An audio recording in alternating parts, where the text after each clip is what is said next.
Chers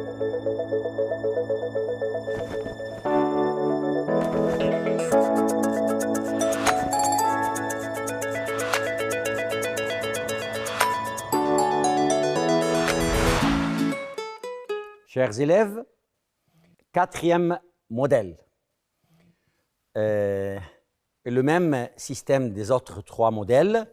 On va commencer par deux documents, ensuite situation, ensuite grammaire et on va terminer par les questions de Comte de Monte Cristo et la production pure. Pour notre premier document ici, il s'agit d'un sujet très important et d'un sujet qui nous intéresse nous tous. Un écosystème vital, c'est-à-dire d'une très haute importance, en péril. La forêt amazonienne, couvrant 5,5 millions de kilomètres carrés en Amérique du Sud, est le plus grand réservoir de biodiversité mondiale, abritant plus de 10% des espèces connues. Elle est caractérisée par une richesse écologique stupéfiante et complexe. Des milliers d'espèces d'arbres, des centaines de mammifères, plus de 1500 espèces d'oiseaux et des millions d'insectes dans un environnement naturellement humide. Cependant, cet écosystème unique est gravement menacé. Entre 2000 et 2020, plus de 17% de sa surface originale a été détruite, principalement à cause de l'agriculture intensive, de l'élevage bovin, c'est-à-dire l'élevage des animaux, et de l'exploitation forestière illégale. Exploitation forestière qui est illégale. Les conséquences sont multiples et inquiétantes.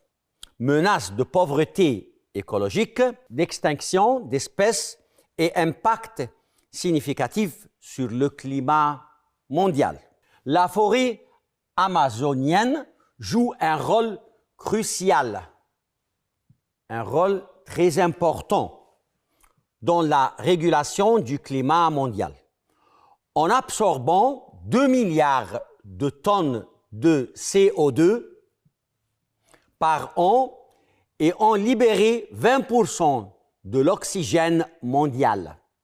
Face à cette crise, les scientifiques proposent des solutions riches en perspectives, création d'aires protégées, développement de l'agriculture durable, programmes internationaux de reforestation et sensibilisation du public.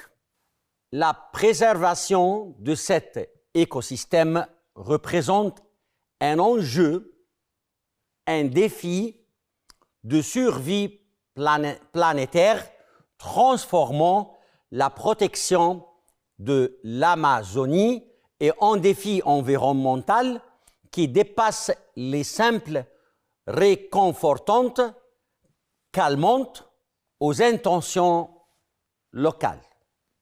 Comme d'habitude, première question, il s'agit du thème principal du texte, le sujet ou le thème principal du texte.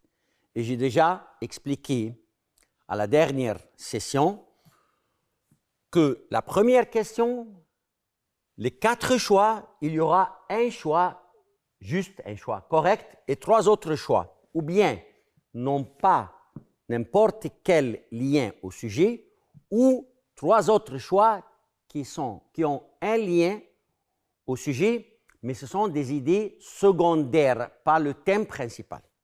Ici, la biodiversité des animaux en Amazonie, l'agriculture intensive en Amérique du Sud, l'agriculture intensive en Amérique du Nord Ce ne sont pas des justes choix, mais on doit choisir le thème principal, c'est la menace de la déforestation sur l'écosystème amazonien.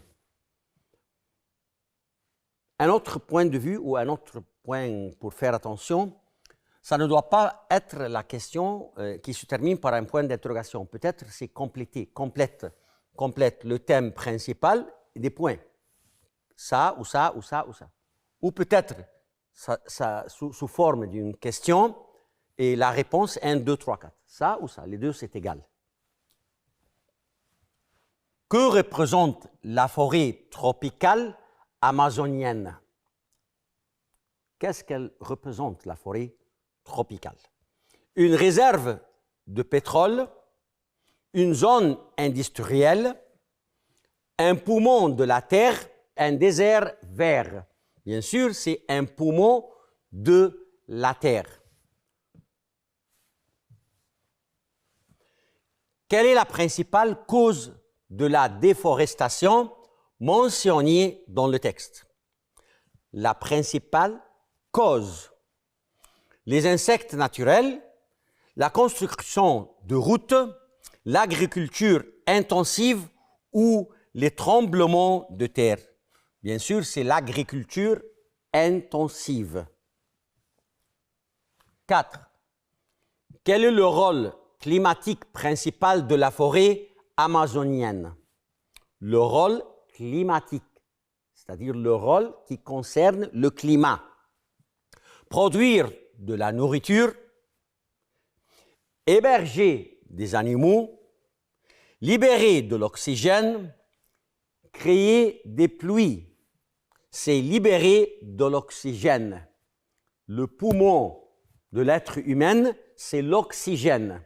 Donc, c'est libérer de l'oxygène. Quelles solutions sont proposées par les scientifiques? Plus d'exploitation forestière, augmentation de l'élevage, création d'aires protégées ou augmentation de la production. Donc, c'est la création d'aires protégées. Ça, c'est les solutions proposées par les scientifiques. Quel est l'impact de la déforestation sur l'environnement? Garder la biodiversité, augmentation de la biodiversité, réchauffement climatique ou création de nouvelles espèces, c'est réchauffement climatique. Comme j'ai déjà dit dans les autres sessions, que vous devez bien lire le document. Pas une seule fois, au moins 2 ou 3 fois. Et vous devez faire attention en lisant le document sur le thème général, s'il y a des nombres ou des dates dans votre document et les lieux qui se trouvent dans ce document. On va continuer. Choisissez la bonne réponse. Quel est le synonyme de stupéfiante? Comme d'habitude, on est habitué maintenant, quand on essaye de faire un examen ensemble, que les 6 premières questions sur le document, ensuite on aura 4 questions ou 4 points sur le synonyme et l'antonyme. Si tu veux bien répondre aux questions de synonyme et de l'antonyme, tu dois bien étudier le vocabulaire qui se trouve dans votre livre scolaire Champion. Le synonyme de stupéfiante, est-ce que c'est surprenant, normal, ordinaire, rebattu? Normal et ordinaire, les deux, ce sont des réponses égales. Bien sûr, je ne peux pas vous donner 2 réponses égales. Donc, tu dois enlever ça et enlever ça. Rebattu et surprenant. Donc, stupéfiante, c'est surprenant quelque chose. Quel est le synonyme? Aussi, c'est le synonyme. Donc, deuxième question, c'est le synonyme.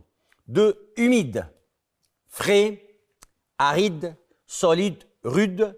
Humide, c'est frais, c'est simple, c'est pas difficile.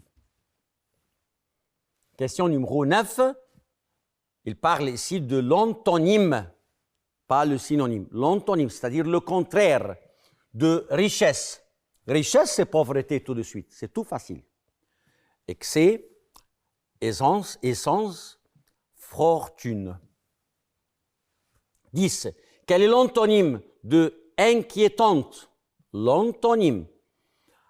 Angoissante, terrifiante, épouvantable, réconfortante. Réconfortante, c'est inquiétante, non, c'est le contraire de inquiétante. C'est le contraire de inquiétante, donc je dois choisir réconfortante. Deuxième texte, une scientifique exceptionnelle. Une, donc maintenant on va parler de quelqu'un féminin, pas masculin, parce que j'ai commencé par une scientifique. C'est quelqu'un qui étudie science exceptionnelle. Marie Curie, très célèbre, hein? Et l'une des scientifiques les plus célèbres et les plus influentes de l'histoire. Née Marie Skłodowska le 7 novembre 1867 à Varsovie, en Pologne, elle a surmonté de nombreux obstacles pour devenir une chercheuse de renommée mondiale.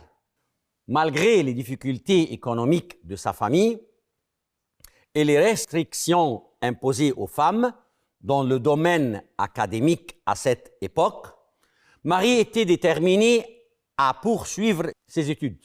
Elle a quitté la Pologne pour Paris, où elle a étudié à la Sorbonne. Brillante, elle était brillante, et travailleuse, elle travaille très bien. Elle a obtenu des diplômes en physique et en mathématiques, les deux matières les plus sévères, qui provoquent des problèmes pour les élèves du 3e secondaire, section sciences, c'est la physique et les mathématiques. En collaboration avec son mari Pierre Curie, elle a effectué des recherches révolutionnaires sur la radioactivité.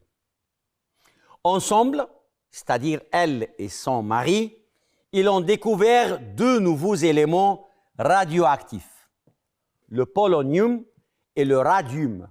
Leurs travaux ont totalement transformé la compréhension scientifique de la matière et de l'énergie. En 1903, Marie Curie devient la première femme à recevoir un prix Nobel. C'est-à-dire, Marie Curie, elle était la première femme qui a reçu le prix Nobel. Celui de physique, en physique, prix Nobel en physique, qu'elle partage avec son mari Pierre et la physicienne Henri Becquerel.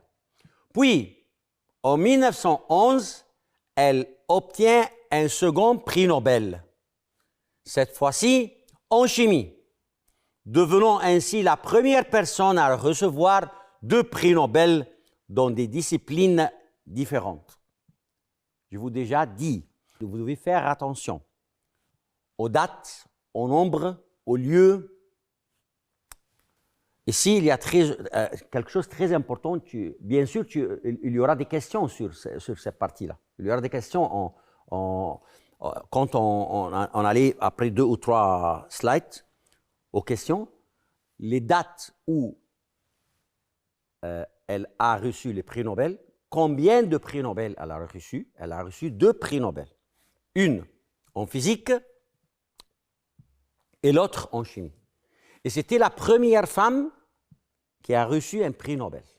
Et c'était la première personne qui a reçu 2 prix Nobel.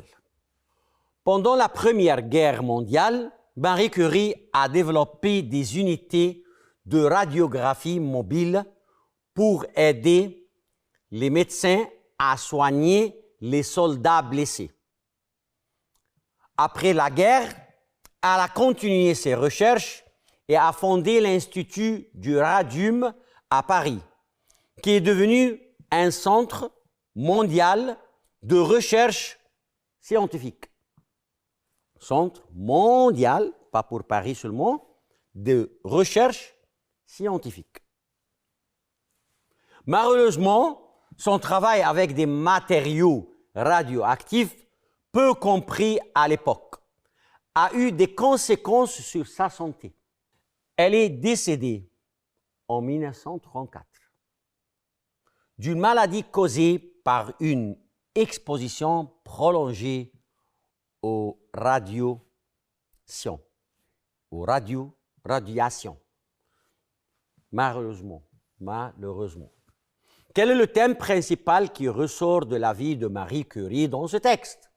Comme d'habitude, le thème principal.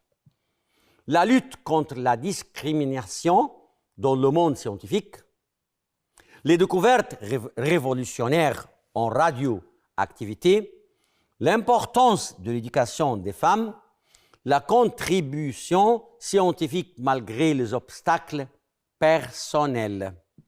Donc, numéro B, numéro C, numéro D, ce sont des idées secondaires. Mais le thème principal, c'est la lutte contre la discrimination dans le monde scientifique. Quel était le domaine principal de recherche de Marie Curie?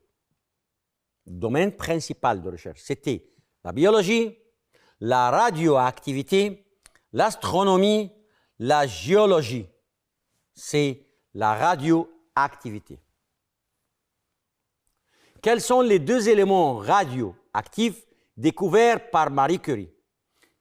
L'uranium et le thorium, le fer et le carbone, le cuivre et le zinc, le radium et le polonium. Ça, c'est le radium et le polonium.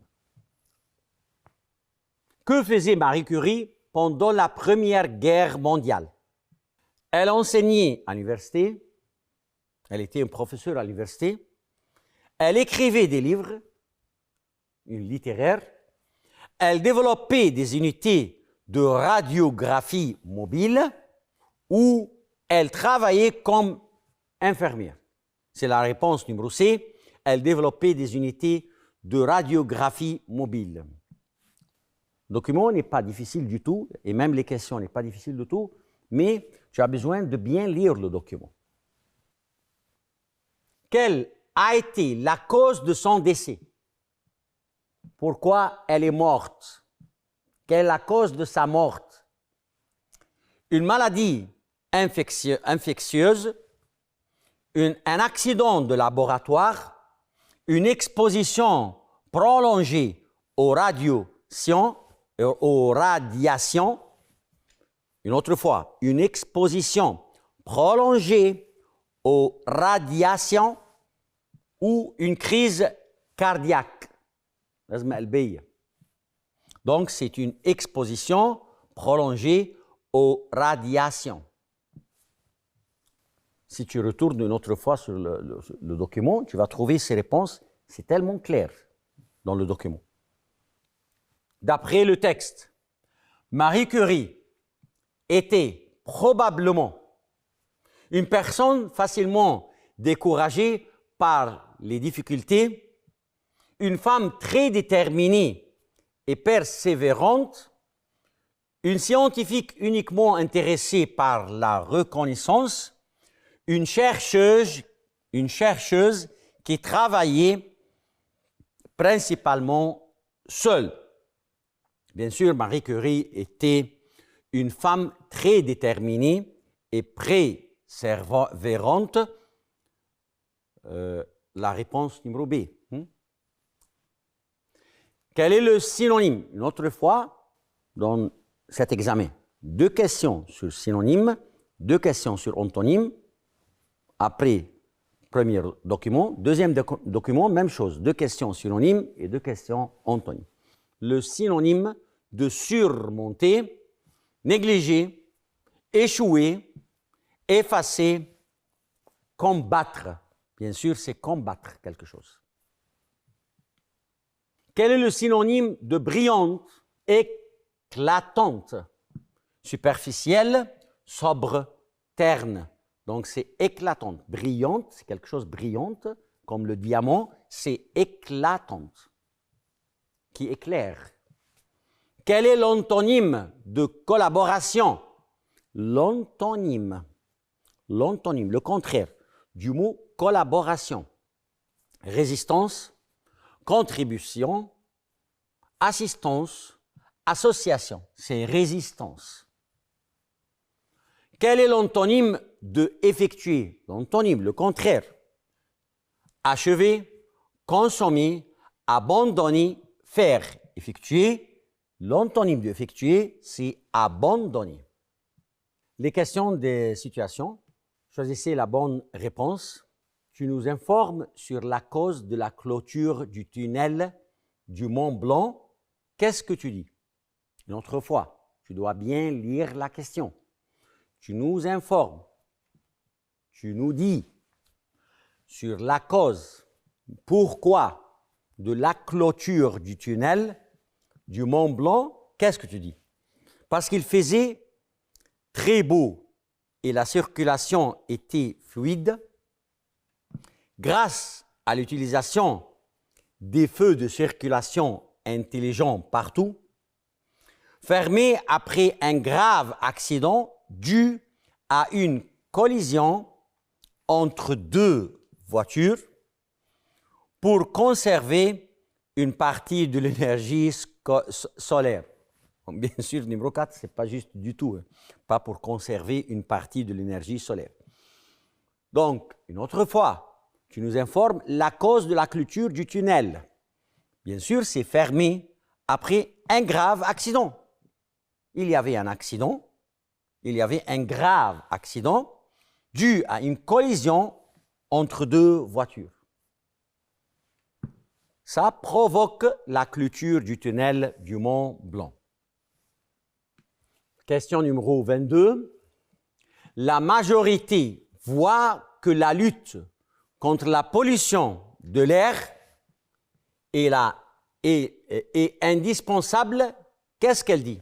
La lutte contre la pollution de l'air est indispensable. Qu'est-ce qu'elle dit? Il faut interdire totalement la circulation dans les centres-villes. Il faut établir des usines dans les zones d'habitation. Ce n'est pas logique du tout. Comment on veut lutter contre la pollution et établir des usines dans les zones, les endroits où il y a des habitants. Il faut diminuer les taxes sur les produits polluants. Il faut réduire les budgets consacrés à la défense de l'environnement. Réduire? Diminuer? Non, ce n'est pas logique. Il faut augmenter les budgets. Donc, c'est la réponse numéro A. Il faut interdire totalement la circulation dans les centres-villes parce que la circulation cause beaucoup de pollution, de la pollution. C'est une cause principale pour la pollution. Numéro 23. L'été dernier, tu as visité un des endroits les plus sereins du monde. Qu'est-ce que tu dis? Tout me plaisait dans ce paysage grandiose. Il faut que les responsables améliorent cet endroit. Il était difficile d'accepter l'embouteillage et la pollution. C'était un endroit trop animé dans lequel on doit supporter l'agitation. Une autre fois, l'été dernier, tu as visité un des endroits les plus sereins du monde. Qu'est-ce que tu dis? Bien sûr, je vais dire, tout me plaisait dans ce paysage grandiose. 24. Pour protéger l'environnement, tu conseilles les gens. Qu'est-ce que tu conseilles les gens pour protéger l'environnement? Il est important d'utiliser les produits chimiques et les pesticides dans l'agriculture. Il faut utiliser les produits jetables et de qualité inférieure. On doit encourager la déforestation pour agrandir les zones industrielles, il est nécessaire d'adopter une consommation responsable. Une autre fois, pour protéger l'environnement, qu'est-ce qu'on doit faire? Qu'est-ce qu'on doit conseiller les autres pour protéger l'environnement?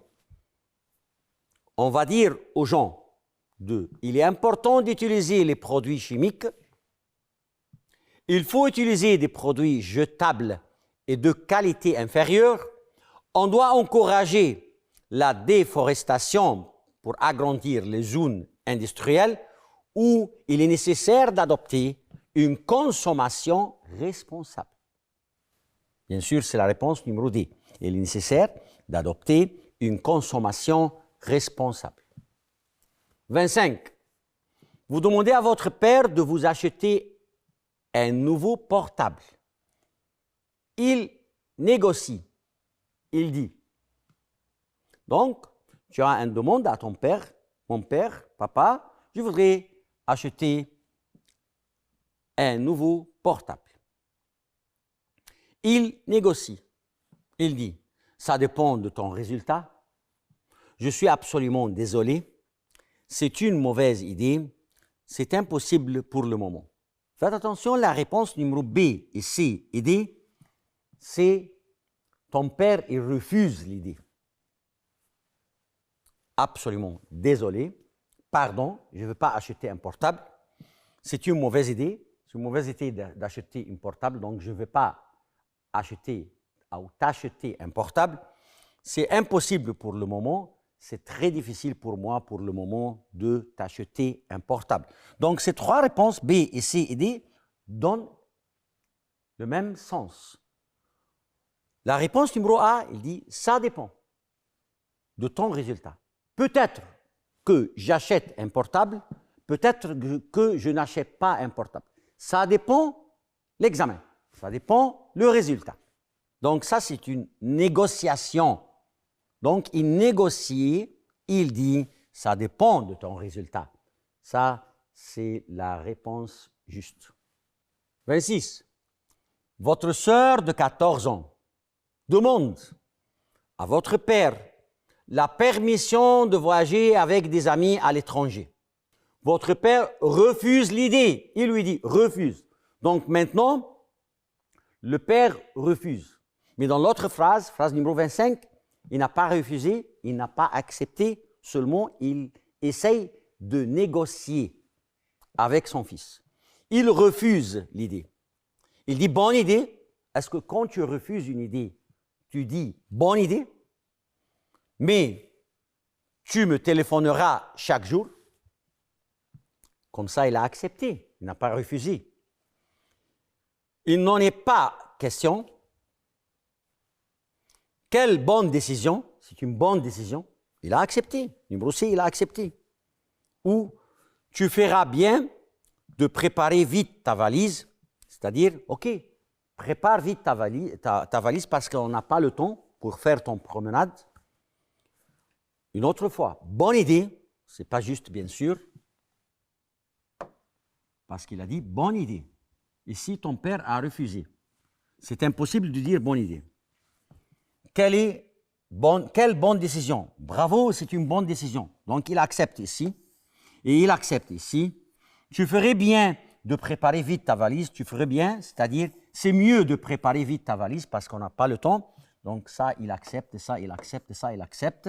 Et le père, il n'a pas accepté, il a refusé. Bien sûr, tu vas choisir la phrase numéro B. Il n'en est pas de question. Pas de question. Donc, ne discute pas dans ce sujet, c'est-à-dire je refuse cette idée. Donc c'est la réponse numéro B.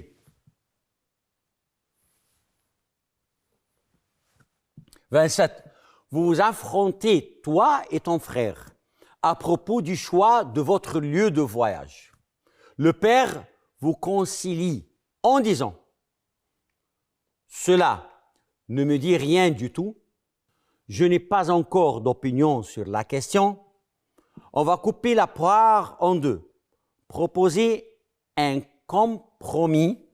Il faut accepter ma décision sans refus. » Une autre fois, vous vous affrontez, toi et ton frère à propos du choix. Toi et ton frère, vous les deux, vous affronterez ensemble à propos d'un choix de votre lieu de voyage. Le père concilie en disant « Cela ne me dit rien du tout. » C'est-à-dire, je ne m'intéresse pas à ce que vous dites. Ce n'est pas important pour moi. Je n'ai pas encore décidé d'opinion, je n'ai pas encore d'opinion sur la question. C'est-à-dire, je n'ai pas aucune opinion sur votre question. On va couper la poire en deux, on va diviser la poire en deux, c'est un proverbe français, c'est-à-dire on va proposer deux choses. Peut-être que vous acceptez sur ces deux idées. Il faut accepter ma décision sans refus. Le père il dit, il faut accepter ma décision sans refus. Ce que je vais dire, vous devez le faire tout de suite.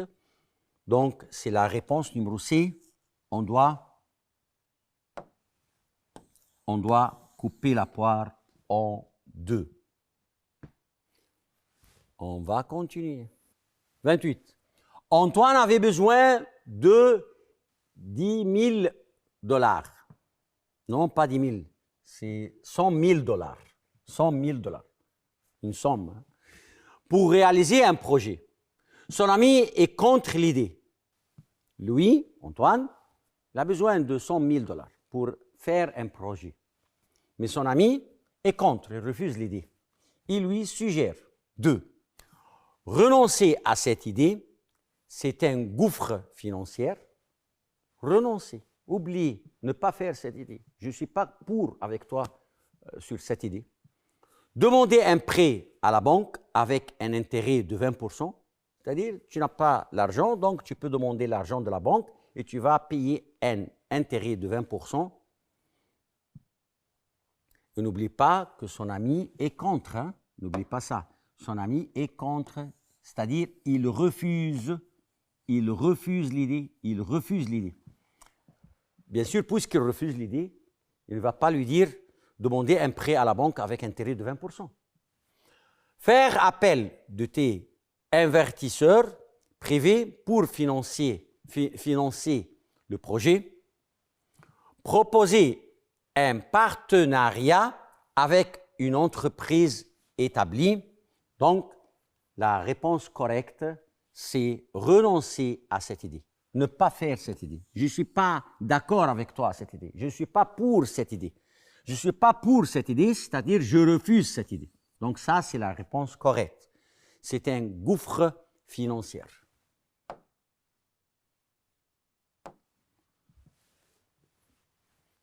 Troisième partie de l'examen, c'est la grammaire. Comme j'ai déjà dit, quand tu rencontres à la feuille de l'examen la partie du grammaire, tu dois bien réfléchir. Et faites attention, tu dois résoudre, je vais dire résoudre, la phrase avant de regarder les choix qui se trouvent. Donc, une phrase comme phrase numéro 29, qu'est-ce que tu dois faire à l'examen? C'est mon dictionnaire.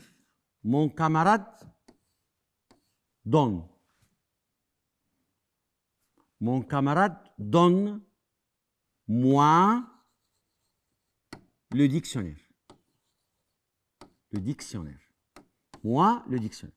Donc, j'ai deux pronoms personnels. Moi, pronom tonique, quand il vient avant le verbe, on le change en me. Mon camarade me. Le dictionnaire, c'est un COD, donc me le donne. C'est mon dictionnaire, mon camarade me le donne.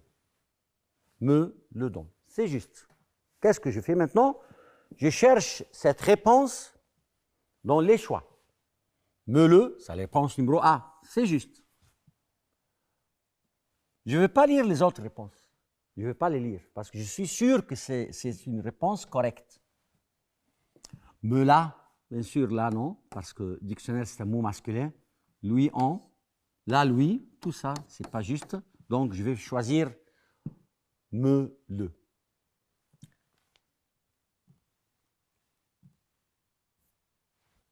« 30. As-tu besoin pour terminer ce travail? Type. As-tu besoin? le mot besoin, c'est toujours suivi par de. J'ai besoin de, ou des apostrophes bien sûr. Besoin de. Donc faites attention à la préposition de. As-tu besoin pour terminer ce travail? Pour terminer ce travail. Qu'est-ce que tu as besoin?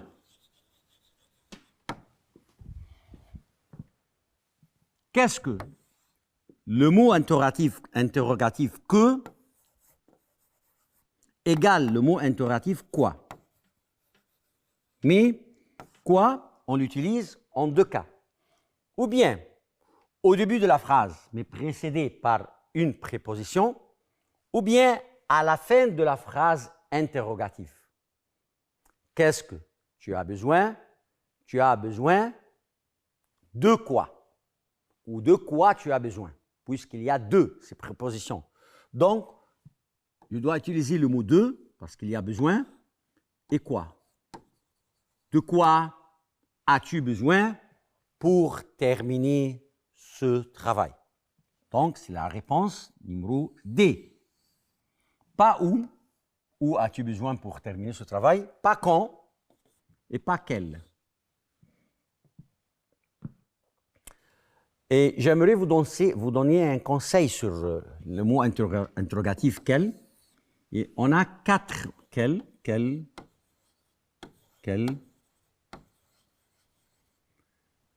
masculin, féminin, masculin pluriel, féminin pluriel.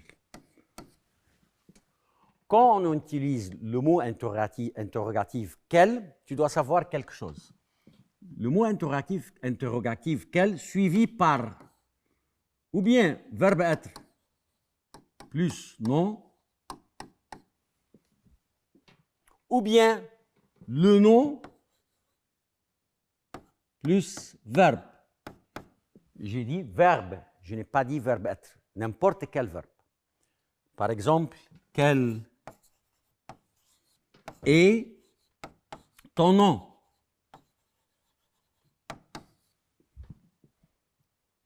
Ou quel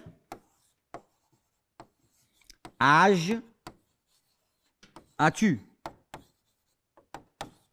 Ici, j'ai utilisé quel suivi par verbe être. Ici, j'ai utilisé quel suivi par un nom et après le nom, n'importe quel verbe. Être, avoir, aller, n'importe quel verbe. Donc, si le point à l'examen vient comme ça et suivi par verbe être, 90%, tu vas choisir le mot interrogatif quel. Et faites attention, on a 4 quel. Quel masculin, masculin pluriel, féminin, féminin pluriel. Quand je travaille avec vous la troisième question de l'examen de grammaire, j'essaie de vous donner quelques idées ou quelques conseils pour bien réfléchir dans ces idées. On continue. Choisis la bonne réponse. On peut espérer que les fichiers seront retrouvés. On peut espérer que les fichiers seront retrouvés. On peut espérer qu'on retrouvera les fichiers. On peut espérer qu'on retrouvera les fichiers. On peut espérer qu'on a retrouvé les fichiers. On peut espérer qu'on avait retrouvé les fichiers. Ça, c'est modèle numéro 4. Si vous avez suivi les autres modèles, modèle numéro 3, il y avait une phrase qui était à la forme active, et on va le changer à la forme passive. Maintenant, au modèle numéro 4, question numéro 31, on a quelque chose de différent. C'est quoi?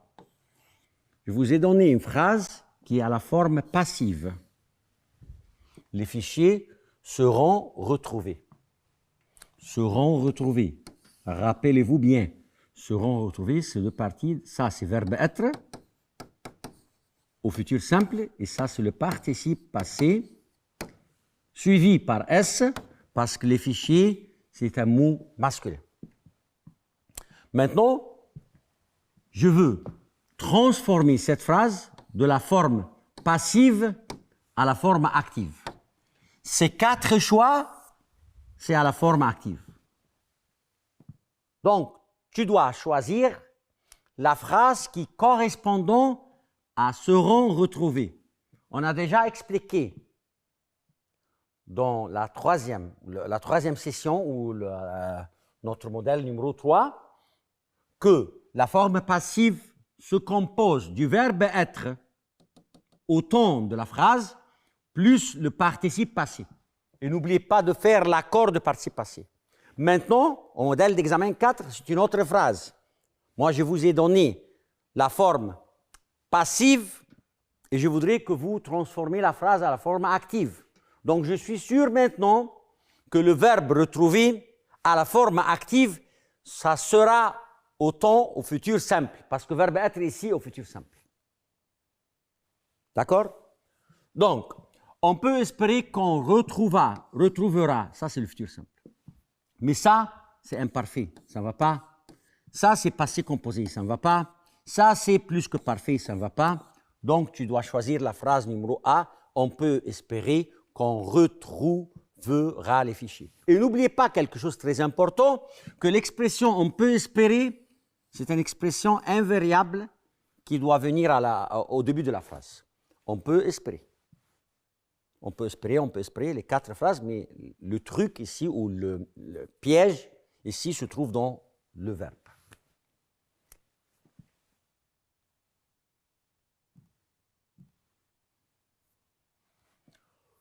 32. Si les responsables des villes s'intéressaient à l'écologie, l'usage des panneaux. Modèle numéro 3. Je vous ai donné les règles du si. Et il y a règle du si numéro 4. Si plus imparfait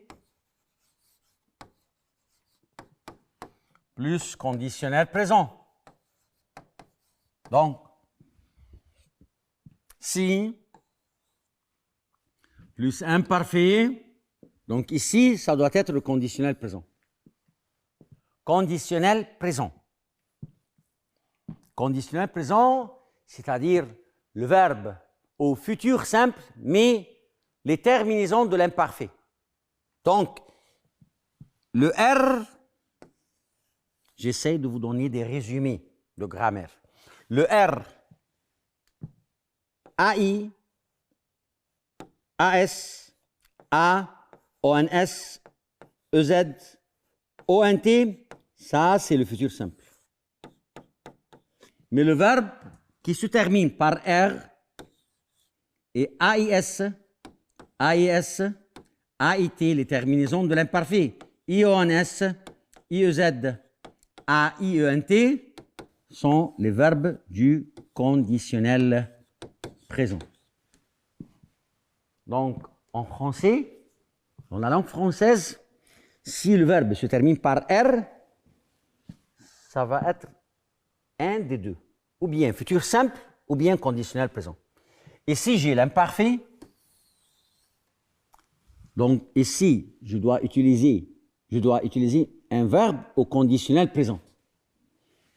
Cherche, s'il te plaît, un verbe au conditionnel présent. Favoriseront, ça futur simple. R-O-N-T. Favorise, ça c'est présent. Il n'y a pas de R. On favoriser, ça passé composé. Donc c'est favoriserait. R, A-I-E-N-T. Voilà R, le R et le A-I-E-N-T. C'est clair? Donc, on va choisir ici favoriserait. On va choisir ici un verbe qui se termine par R-A-I-E-N-T. Il est avec S, donc c'est R-A-I-E-N-T. Le seul verbe ici, dans les 4 choix, qui se termine par R-A-I-E-N-T, c'est le verbe numéro A, favoriser. C'est clair?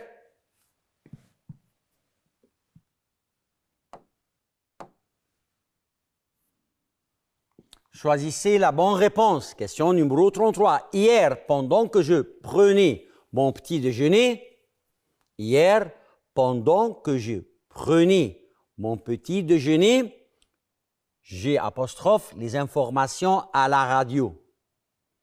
Donc hier, maintenant, je parle du passé.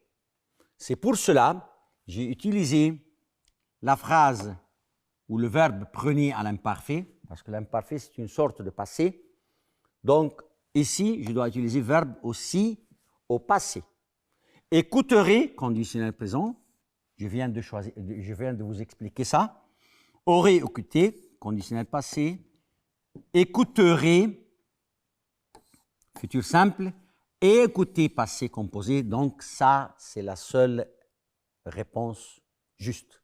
Donc, hier, pendant que je prenais mon petit déjeuner, j'ai écouté des informations à la radio.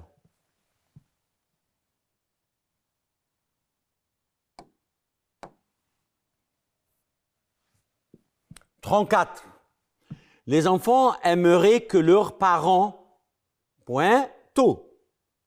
Les enfants aimeraient que leurs parents... Point, tout. Donc, n'oublie pas que les verbes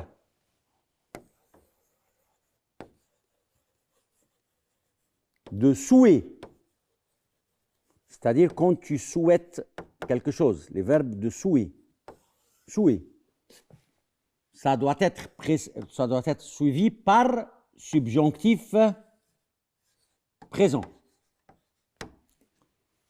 Les enfants aimeraient que. Les enfants voudraient que. Peut-être que tu vois cette phrase exactement à la feuille de l'examen, mais au lieu d'écrire les enfants aimeraient que, on peut dire les enfants souhaiteraient que. Les enfants voudraient que. Tout ça, ça doit être suivi par subjonctif présent. Les enfants aimeraient que leurs parents, tout. Leurs parents, ça veut dire il avec S. Donc, on doit ici avoir un verbe au subjonctif présent et se conjugue avec il avec S. Il avec S, donc ce verbe va terminer par ENT. Viendront, D-R-O-N-T, non. Sont venus, ça c'est passé composé. Venez, ça c'est imparfait, donc c'est viennent. Les enfants aimeraient que leurs parents viennent tôt. Les enfants souhaiteraient que leurs parents viennent tôt. Les enfants voudraient que leurs parents viennent tôt. Tous les verbes suivis par expression de souhait, ça doit être au subjonctif présent, sauf, qu'est-ce qu'on a dit à la troisième modèle d'examen, la dernière session, on a dit que tous les verbes de souhait suivis par subjonctif, sauf verbe espérer que. Et on a dit que espérer que suivi du présent ou du futur simple. C'est tout.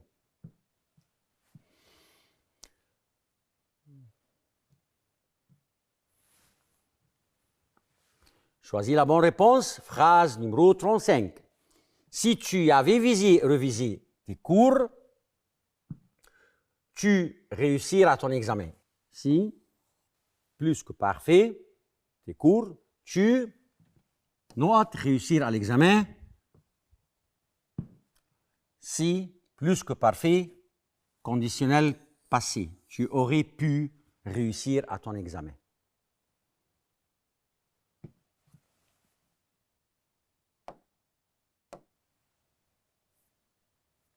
Phrase numéro 36. La liste a été refaite depuis une semaine. La liste a été refaite depuis une semaine. A été refaite. Verbe être, au passé composé, participe passé de verbe refaire. Et il y a ici un accord E, parce que le mot la liste est un mot féminin. Donc, cette phrase, c'est à la forme passive. On doit la transformer à la forme active. qu'est-ce qu'on va faire? Depuis une semaine, ce n'est pas grave pour moi. Depuis une semaine, on les met au début de la phrase, à la fin de la phrase, ce n'est pas problème. Donc, j'ai 4 choix, depuis une semaine, depuis une semaine, depuis une semaine, depuis une semaine, et je n'ai pas aucun problème pour l'expression depuis une semaine, ou pour le mot depuis une semaine. Le problème se trouve dans la liste a été refaite. Je dois changer ça de la forme passive à la forme active. On a déjà dit que la forme passive se compose de l'auxiliaire être et le participe passé. Et n'oubliez pas que l'auxiliaire être est autant du verbe principal de la phrase, c'est-à-dire le verbe principal de la phrase refaite, c'est le verbe refaire.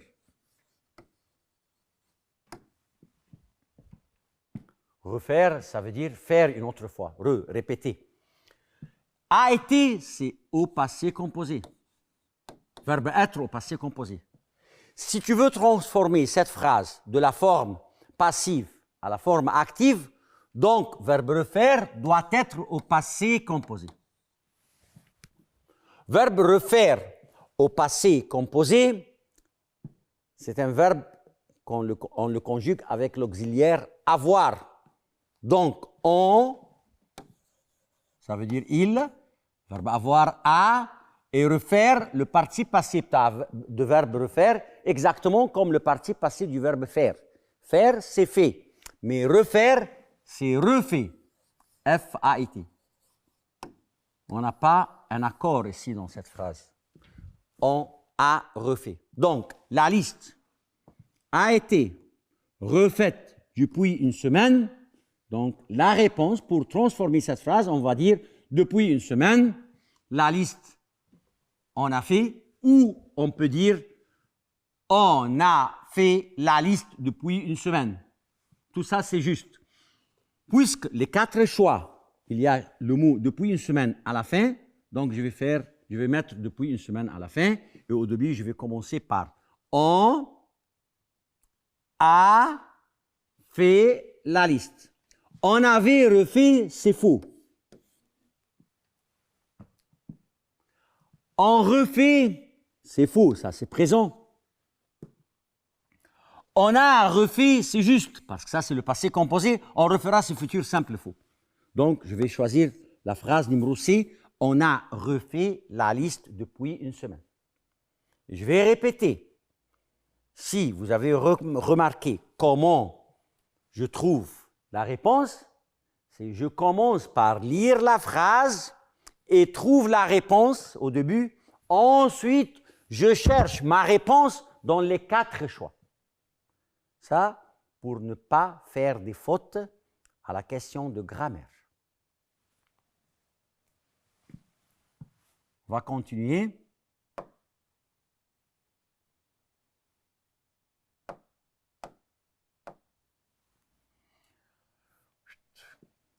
« 37. J'aimerais visiter Paris et passer des vacances d'été. » Oh là là! Phrase très simple, mais vous devez bien réfléchir. J'aimerais visiter Paris. Bien. C'est un souhait. Il souhaite quelque chose. Il souhaite de visiter Paris. Il aime visiter Paris. Et passer des vacances d'été. Donc ça, c'est le début de ma phrase. J'aimerais visiter Paris. Et c'est une conjonction de coordination, conjonction de coordination. Vous savez les conjonctions de coordination? Et pour, donc, car. Et passer les vacances d'été. Passer les vacances d'été où? À Paris. Donc, c'était 2 phrases. Première phrase, j'aimerais visiter Paris. Et deuxième phrase, j'aimerais passer les vacances à Paris. À Paris, c'est le mot répété. À Paris. À Paris, c'est un complément d'objet indirect. COI. COI, complément d'objet indirect. Précédé par A, indirect, c'est-à-dire précédé par une préposition. Le complément d'objet indirect doit être précédé par une préposition. À Paris. Donc, quel est le pronom personnel? On a déjà expliqué d'une façon très précise les pronoms personnels à la session numéro 2, le modèle d'examen numéro 2. Et on a dit que le COI, complément d'objet indirect, précédé par une préposition, bien sûr, puisqu'il est indirect, doit être précédé par une préposition. On le remplace par le pronom personnel Y. Donc, à Paris égale pour moi le mot Y. Donc, j'aimerais visiter Paris et y passer les vacances d'été. La réponse, c'est Y. On, vous, lui, Y. Voilà. C'est facile, hein? OK. Ça va. 38. Dès que j'aurai vu ce film, je te mon avis. Dès que j'aurai vu, conditionnel passé, ce film, je te mon avis. Dès que plus conditionnel passé, ça nous donne futur simple. C'est-à-dire, je dois compléter cette phrase avec le futur simple. Dès que j'aurai vu ce film, je te donnerai mon avis. Donnerai qui se termine par AI. J'ai déjà vous dit, je viens de vous dire maintenant que R, une autre fois, pour ne pas oublier, R, AI, AS, A, ONS, EZ, ONT, ce sont les terminaisons du futur simple. Et n'oubliez pas que R, AIS, imparfait, hein, terminaison de l'imparfait, AIS, AIT, IONS, IEZ, AIENT, ça c'est le conditionnel présent. Pourquoi j'ai répété ça?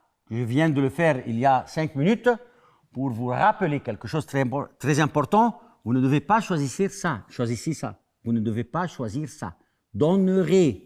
Donnerai, parce qu'il se termine par RAS. Mais RAI, c'est le futur simple. Ça y est?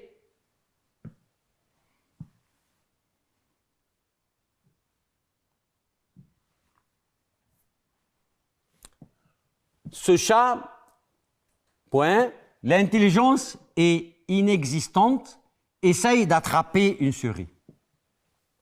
Ce chat, l'intelligence, attendez, ici, l'intelligence de ce chat. Et on a enlevé le mot de ce chat pour le remplacer par un pronom relatif ici, où il essaye, ce chat, d'attraper une souris. De ce chat. De ce chat, c'est un complément précédé par deux. N'importe quel complément qui vous rencontre à l'examen précédé par deux, on le remplace par le pronom relatif dont. Donc ce chat, dont l'intelligence est inexistante, essaye d'attraper une souris. Phrase n'est pas facile. Vous devez bien réfléchir dans ces phrases-là. On continue.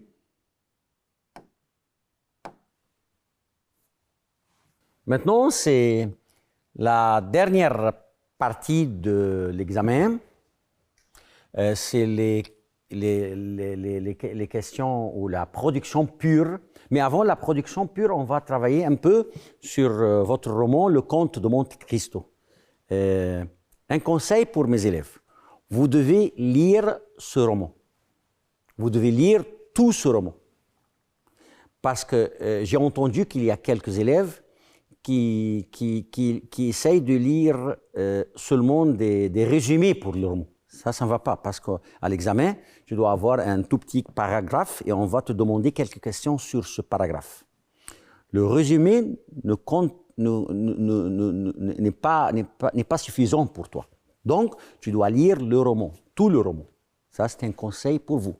Faites attention, la langue française, première langue, c'est sur 60 points. C'est comme la chimie, physique, biologie, comme toutes les matières, l'histoire, la géographie. Donc, vous devez bien étudier, vous devez faire un effort à la maison chez vous. Donc, on va jeter un coup d'œil maintenant sur la question du Comte de Monte Cristo, sur le roman. C'est tout simple ici, cette question-là. Demain, après la visite du geôlier, dit l'abbé Faria, venez me voir, j'ai quelque chose d'important à vous dire. Extrait de Le Comte de Monte Cristo. C'est pour cela que j'ai conseillé mes élèves ne pas seulement lire le résumé du roman, parce que ces deux lignes-là, ça, vous ne le trouvez pas dans un résumé, vous le trouvez dans le roman. Quel était le secret de l'abbé Faria? Comment ce secret a-t-il changé Dantès? Notre foi. Demain, après la visite du geôlier, dit l'abbé Faria, venez voir, j'ai quelque chose d'importance à vous dire. Quel était le secret ou quel était quelque chose qui est très important? Le secret de l'abbé Faria est le trésor de Monte Cristo. Ça, c'est le trésor. Et si vous avez bien lu le roman, vous allez remarquer quelque chose de très important, que le trésor que Dantès a trouvé a totalement changé la vie de Dantès. Et a lui aidé, le trésor a bien aidé Dantès à faire la vengeance de ses ennemis. Le secret de l'abbé Faria et le trésor du Monte Cristo, il a transformé Dantès en lui donnant des connaissances et un plan de vengeance. En plus, il a donné à Dantès l'idée d'un nouveau but et une nouvelle identité.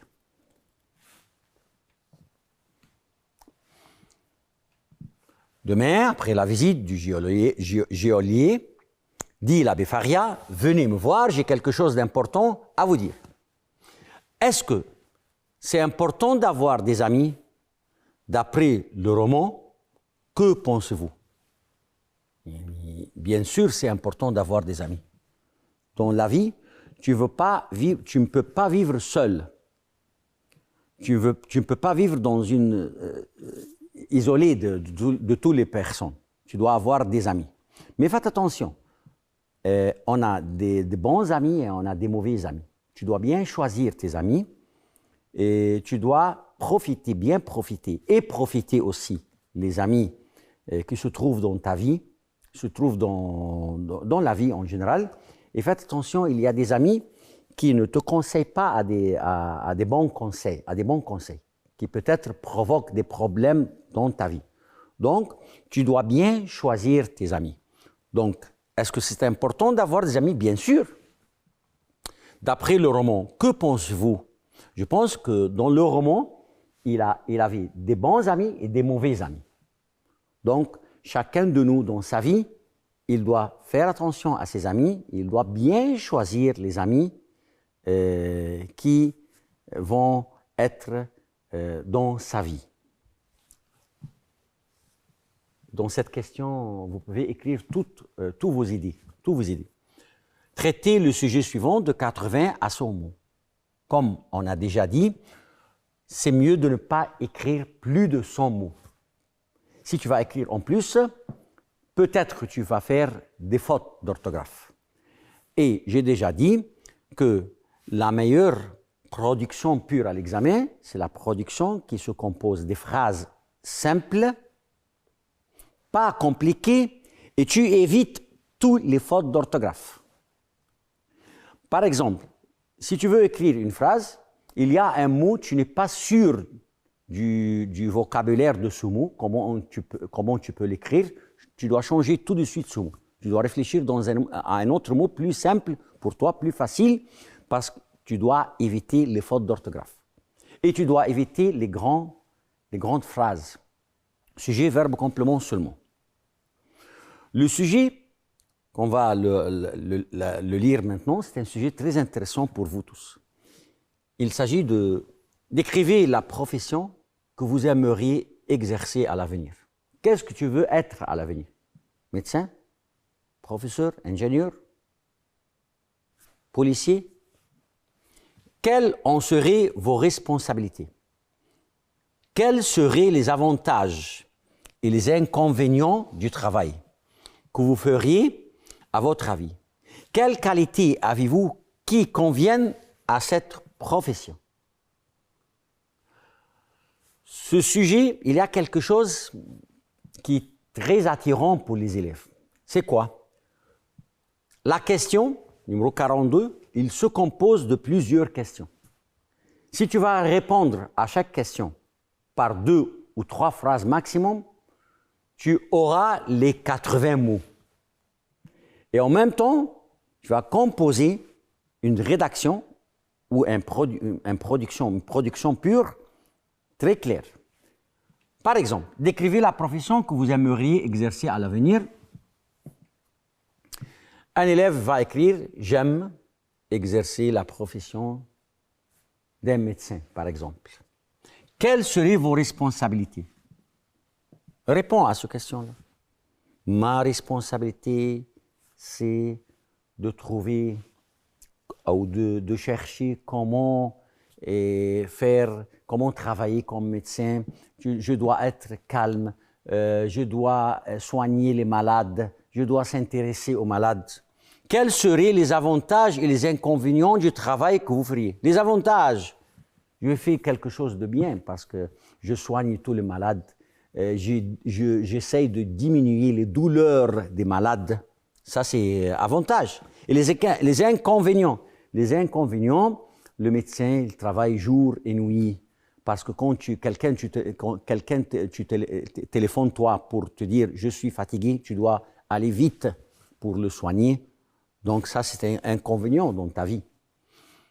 Que vous feriez? Qu'est-ce que tu vas faire? Je vais travailler dans un hôpital, je vais travailler à la clinique. À votre avis, quelles qualités avez-vous qui conviennent à cette profession? J'ai une qualité qui convient à cette profession, c'est « je suis calme ». J'ai des sentiments envers les malades. J'essaie de soigner les malades pour éviter les douleurs des maladies. Tout ça. Donc, c'est un sujet très ouvert. Tu peux écrire trop de choses dans ce sujet. Je te conseille d'écrire 1 ou 2 pages. Et tu fais une correction pour toi-même ou le professeur de ta classe fait une correction pour toi, pour que tu puisses voir tes fautes d'orthographe ou des fautes de style ou des fautes de grammaire. Ensuite, un dernier conseil pour mes élèves. Si tu lis beaucoup, tu vas écrire bien. Donc, tu dois lire plusieurs sujets avant l'examen. Tu dois lire dans plusieurs sujets avant de l'examen. 1 ou 2 ou 3, 4 fois. D'accord? Merci pour votre attention. Je suis fier de travailler avec vous cette année. Et à la prochaine et à la dernière session ou dernier modèle numéro 5 dans quelques jours. Et bonne chance, bon courage et mes meilleurs vœux à tous les élèves de l'Égypte. Au revoir et à la prochaine. Merci.